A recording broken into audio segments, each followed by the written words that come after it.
The alarm buzzed, pulling me out of a restless sleep. I groaned, silenced the clock, and stared at the ceiling. Another day, another routine. At 35, I felt stuck. My job as an administrative assistant paid the bills but left me unfulfilled. I had dreams once, big dreams, of becoming a writer. But life had a way of pulling me into the tide of responsibilities, and those dreams now seemed like whispers from another lifetime. As I sipped my morning coffee, my gaze fell on a dusty box tucked away in the corner of my living room. It had been years since I'd opened it. Curiosity stirred within me, and I carried the box to the dining table. Inside were old photos, trinkets, and journals from my teenage years. Nostalgia washed over me as I rummaged through the memories. Near the bottom of the box, I found a small, sealed envelope with my name written in a familiar, loopy handwriting. My heart skipped a beat. It was my own handwriting, though messier, more youthful. The words to my future self were scrawled. Across the front, I remembered writing this letter in high school for a class assignment, but had forgotten all about it. With trembling fingers, I opened the envelope and began to read. Dear future me, hi, I hope you're doing amazing things. Right now, I'm 16, full of dreams and a little scared of the future. Do you remember the stories we wrote in our journal? The one about the magical library, or the one where the moon had secrets? Writing feels like magic to me. I hope you're still writing. I wonder if you're happy. Are you living the life you imagined?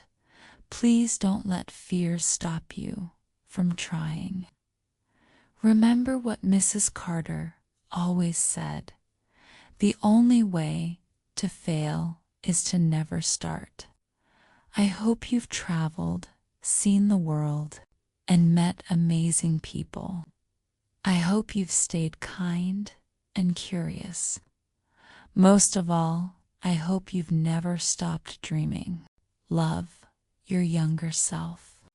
Tears blurred my vision as I finished reading.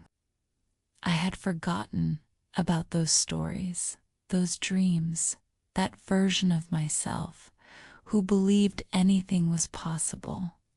I felt a pang of guilt. My younger self had been so hopeful, so full of life, but somewhere along the way I had let fear and practicality take over.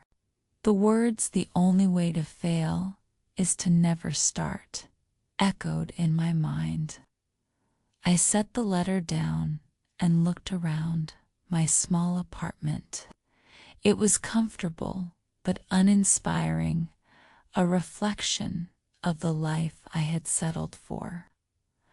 I knew I couldn't change the past, but perhaps it wasn't too late to change my future.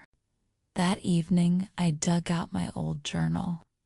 The pages were filled with half-finished stories and ideas. I smiled, remembering the joy I felt while writing. I decided to start small. Setting my laptop on the table, I opened a blank document and began to type. The words flowed hesitantly at first, but soon came rushing out like a river breaking through a dam. Over the next few weeks, I carved out time every evening to write. It wasn't easy. There were days when self-doubt crept in, whispering that my efforts were pointless. But I kept going, fueled by the memory of my younger self and the dreams I once held dear. One day, while scrolling through social media, I stumbled upon a local writing contest. The theme was rediscovery. It felt like fate. I submitted my short story, The Magical Library, a reimagined version of one I had written as a teenager. To my astonishment, I won second place. The recognition reignited my confidence. Encouraged, I began sharing my stories online. Readers responded with enthusiasm, leaving comments about how my words inspired them. Slowly but surely, my following grew. One day, I received an email from a small publishing house expressing interest in compiling my short stories into a book. I couldn't believe it. My lifelong dream was becoming a reality. The journey wasn't without challenges. Balancing my day job and writing was exhausting. There were moments when I doubted my abilities, but every time I felt like giving up, I would reread the letter from my younger self. It reminded me of the promise I had made to chase my dreams, no matter how daunting the path. 2 years later, I stood in a cozy bookstore, surrounded by friends, family, and strangers who had become fans of my work. I held a copy of my book, Whispers of Magic, a collection of short stories that blended wonder and inspiration. As I signed copies for readers, I felt a deep sense of fulfillment. This was the life my younger self had envisioned, one filled with creativity, passion, and purpose.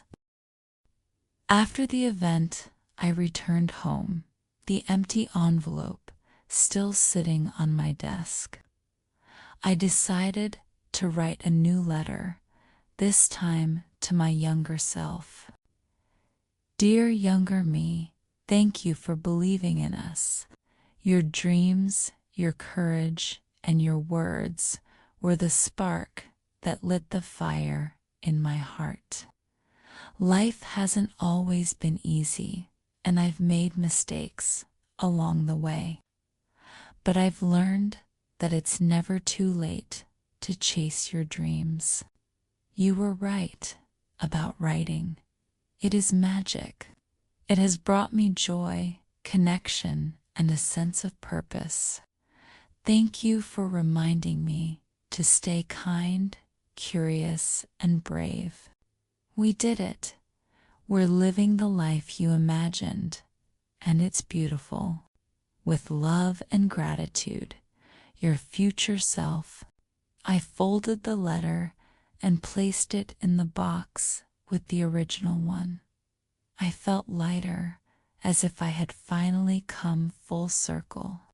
My journey was far from over, but I knew one thing for certain. I would never stop dreaming again.